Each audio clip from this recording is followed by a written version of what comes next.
সংবিধান অনুযায়ী সংসদ বিলুপ্ত করে দ্রুত অন্তর্বর্তীকালীন সরকার গঠন করা হবে। সেই সরকারের অধীনে দ্রুত একটি নির্বাচনের ব্যবস্থা করা হবে বলে জানিয়েছেন রাষ্ট্রপতি মোহাম্মদ শাহাবুদ্দিন। সোমবার 5 রাতে জাতির উদ্দেশ্যে দেয়া ভাষণে একথা বলেন তিনি। এ সময় রাষ্ট্রপতি বলেন, বিএনপি চেয়ারপারসন খালেদা জিয়া সহ সকল রাজবন্দীদের মুক্তি দেওয়া হবে। প্রতিহিংসা ভুলে দেশকে এগিয়ে নিতে দলমত সকলকে ঐক্যবদ্ধভাবে এগিয়ে যাওয়ার আহ্বান জানান রাষ্ট্রপতি।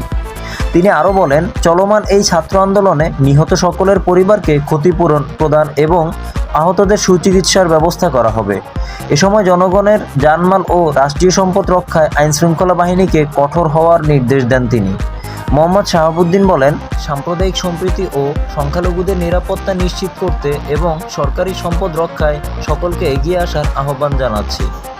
দেশের অর্থনীতি, প্রশাসন, শিল্প, কলকারখানা চালু রাখার লক্ষ্যে সকলকে কাজ করার আহ্বান জানান তিনি।